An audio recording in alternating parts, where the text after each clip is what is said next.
नमस्कार. श्री स्वामी समर्थ सर्वांना. आजच्या व्हिडिओमध्ये तुम्हा सगळ्यांचं खूप खूप स्वागत आहे. स्वामी तुम्हा सगळ्यांना कायम सुखी ठेवो ही स्वामीचरणी प्रार्थना करते आणि आजच्या व्हिडिओला सुरुवात करते. तर आजचा व्हिडिओ असा आहे की आता उद्या आहे गुरुवार, तर उद्या आहे गुढीपाडवा. गुढीपाडवा असल्यानिमित्तामुळे आपण बऱ्याच सेवा उपाय करत असतो. आता गुढीपाडवा हा जो सण आहे तर हा वर्षातून एक वेळा येणारा सण आहे. त्यामुळे मग आपण ज्या पण काही सेवा उपाय करत असतो तर त्याचं फळ आपल्याला नक्की मिळत असतं. गुढीपाडव्याच्या दिवशी आता आपल्या घरामध्ये माता लक्ष्मीची कृपा राहावी म्हणून आपण काही सेवा करत असतो. कारण की आपल्या घरामध्ये म्हणा किंवा प्रत्येकाच्या घरामध्ये पैशाच्या समस्या ह्या निर्माण होतच असतात. असा एकही व्यक्ती नाही की कितीही पैसा आला तरी सुखी आहे किंवा समाधानी आहे. पण बऱ्याच वेळा काय होतं की घरामध्ये पैसा येतो पण पैसा टिकून राहत नाही. तर आपण गुढीपाडव्याच्या दिवशी जर काही उपाय केले, त्याचबरोबर काही सेवा केल्या, तर अशा काही वस्तू आहेत की ज्या आपण गुढीपाडव्याच्या दिवशीच खरेदी करत असतो. तर त्यामध्ये म्हणा आपण नवीन घर खरेदी करत असतो किंवा नवीन गाडी किंवा मग आपल्या घरामध्ये एखादा आपल्याला नवीन ची सुरुवात करायची आहे. तर गुढीपाडवा हा 3.5 मुहूर्तांपैकी शुभ मुहूर्त मानला जातो. त्यामुळे मग गुढीपाडव्याच्या दिवशी आपण या वस्तूंची खरेदी करत असतो. पण आता त्याचप्रमाणे सोने खरेदी करण्याला पण अत्यंत महत्त्व दिले जाते. पण आता सोन्याचा जो बाजार आहे तर तो तर सगळ्यांना माहितीच आहे, खूप गगनाला भिडला आहे. त्यामुळे मग सोने प्रत्येकाला खरेदी करणं शक्य नाही झाले तरीही हरकत नाही. तर सोने नाही तर एक वस्तू आपल्याला घरी आणायचं आहे, जी की माता लक्ष्मीची कृपा आपल्यावरती राहील आणि आपल्या घरातील पैशाच्या समस्या सगळ्या दूर होतील. अशी कोणती वस्तू आहे की ती आपण जर घरी आणली तर आपल्या घरातील या सगळ्या समस्या दूर होण्यासाठी मदत होईल, त्याबद्दलची माहिती आपण आजच्या व्हिडिओमध्ये घेणार आहोत. व्हिडिओ शेवटपर्यंत बघा म्हणजे तुम्हाला माहिती पूर्णपणे समजेल. व्हिडिओ आवडला तर व्हिडिओला लाईक करा, चॅनलवर नवीन असेल तर चॅनलला सबस्क्राईब करा, व्हिडिओला हाईप करायला विसरू नका. आता गुढीपाडवा हा जो सण आहे तर हिंदू नवीन वर्षाची सुरुवात म्हणून गुढीपाडव्यापासून होत असते. आता इंग्रजी महिन्यानुसार जानेवारी महिना चालू झाला की म्हणजेच की त्यावेळेस नवीन वर्षाची सुरुवात होते, पण ती इंग्रजी महिन्यानुसार. तर आता हिंदू नवीन वर्षाची जी सुरुवात आहे तर म्हणजेच की गुढीपाडव्यापासून केली जाते. आता महाराष्ट्रामध्ये गुढीपाडवा हा जो सण आहे तर खूप मोठ्या उत्साहामध्ये साजरा होत असतो. आता गुढी म्हणजे विजय, पताका म्हणून गुढीपाडव्याच्या दिवशी मांगल्याचे प्रतीक म्हणून घरोघरी गुढी उभारण्याची परंपरा सगळीकडे आहे.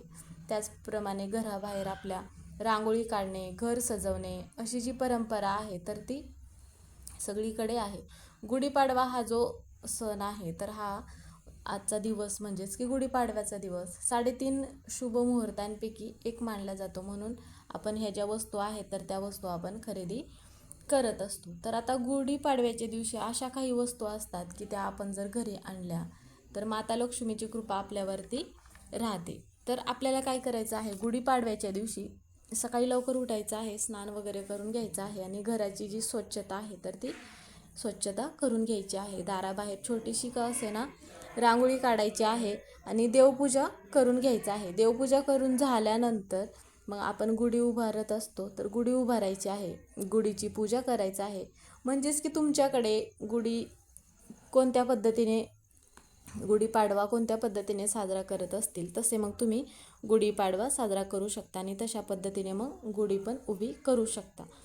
तर बरेच वेळा काय होतं की आता या फोटोमध्ये तुम्हाला दिसत असेल की हातामध्ये जे आहे तर ते कमळाचे बी आहे. आता कमळाचे बी हा बऱ्याच जणांना माहिती नाही. जे कमळाचं फूल असतं तर त्याचं ते बी आहे. तर हे बी तुम्हाला जिथे कुठे पूजेचं साहित्य वगैरे असतं, पूजेचं दुकान असतं म्हणजे जिथे आपल्याला सामान भेटतं तिथे, तर त्या ठिकाणी तुम्हाला हे कमळाचं जे बी आहे तर ते सहज तुम्हाला उपलब्ध होईल. तर हे काय करायचं आहे, आपल्याला हे खरेदी करून आणायचं आहे. आता हे कधी खरेदी करून आणायचं आहे, गुढीपाडव्याच्या दिवशीच आपल्याला खरेदी करून आणायचं आहे. आता कमळाचे बीज पण म्हणतात आणि कमळाचे बी पण असे म्हणत असतात. आणि किंवा मग तुम्ही काय करायचं आहे, आदल्या दिवशी आणलात तरीही चालेल, जर नाही शक्य झालं तर गुढीपाडव्याच्या दिवशी पण आणू शकता. देवपूजा वगैरे झाल्यानंतर म्हणजेच की गुढी वगैरे उभारून झाल्यानंतर आपल्याला काय करायचं आहे, एक दिवा प्रज्वलित करायचा आहे. आता हा दिवा असा की आपण देवघरामध्ये वगैरे दिवा प्रज्वलित करतच असतो, पण आपण ज्यावेळेस कोणत्याही सेवा करणार असतो किंवा काही उपाय करत असतो त्यावेळेस मग आपण वेगळा दिवा प्रज्वलित करत असतो.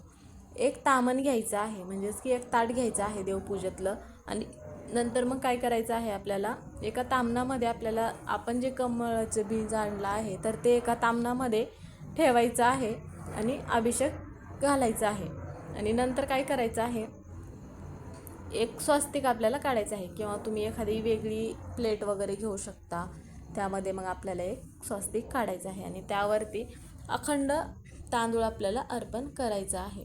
आता ज्यावेळेस आपण स्वस्तिक काढलं आहे त्यावरती हे जे कमळाचं बीज आहे तर ते आपल्याला त्यावरती ठेवायचं आहे आणि अखंड तांदूळ अर्पण करायचं आहे. त्याचबरोबर तुळशीची जी एक काडी असते तर ती काडी पण आपल्याला त्या कमळाच्या बीजसोबत ठेवायची आहे.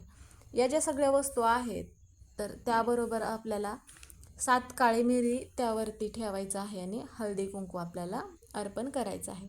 नंतर मग तुम्ही गायत्री मंत्र म्हणायचा आहे 108 वेळा किंवा मग तुम्ही भगवान विष्णूंचा कोणता मंत्र म्हणू शकता किंवा कनकधारा स्तोत्र म्हणू शकता किंवा ओम नमो भगवते वासुदेवाय नमः हा मंत्र म्हटला तरीही चालेल किंवा माता लक्ष्मीचा कोणताही मंत्र तुम्ही म्हणायचा आहे जो तुम्हाला येत असेल तो. आणि नंतर काय करायचं आहे, ते दिवसभर जे आहे कमळ बीज आणि या ज्या सगळ्या वस्तू आहेत तर ते आपल्या देवघरामध्ये तर माता लक्ष्मीची मूर्ती असतेच, तर मग देवघरामध्ये आपल्याला काय करायचं आहे, माता लक्ष्मीच्या मूर्तीसमोर आपल्याला ह्या ज्या वस्तू आहेत तर ठेवायच्या आहेत. आणि हा जो दिवा आहे तर आपण जो दिवा प्रज्वलित केला तर तो दिवा दिवसभर तो दिवा राहिला पाहिजे एवढं त्या दिव्यामध्ये आपल्याला तेल टाकायचं आहे. आणि नंतर काय करायचं आहे, संध्याकाळच्या वेळेस ज्यावेळेस आपण धूपदीप लावत असतो, पूजा करत असतो, तर त्यावेळेस काय करायचं आहे, एखादं देवपूजेमधलं आपल्याला वस्त्र घ्यायचं आहे. त्यामध्ये आपण जे सकाळी सगळं कमळ बीज वगैरे, काळे मिरी, तुळशीची काडी ह्या ज्या सगळ्या वस्तू आपण एका प्लेटामध्ये ठेवल्या होत्या तर त्या सगळ्या वस्तू आपल्याला एका वस्त्रामध्ये त्याची पोटली बनवायची आहे आणि त्यामध्ये आपल्याला बांधायचं आहे. आणि घराचा आपला जो मुख्य दरवाजा आहे, घरातून प्रवेश करत असताना लोखंडी दरवाजा असेल तरी हरकत नाही, लाकडी असेल तरीही चालेल. तिथे मग काय करायचं आहे आपल्याला, आतल्या बाजूने म्हणजेच की घराच्या आतल्या बाजूने आपल्याला हे कमळाचे बीज जे आहे तर ते बांधायचं आहे. कारण की कमळ बीज जे आहे तर देवी लक्ष्मीचे आसन आहे हे तर सगळ्यांना माहितीच आहे. म्हणून कमळाचे बीज जे आहे तर याला जास्त महत्त्व दिले जाते. आपल्या घरामधील ज्या पण काय पैशाच्या समस्या असतील तर त्या समस्या दूर होतात.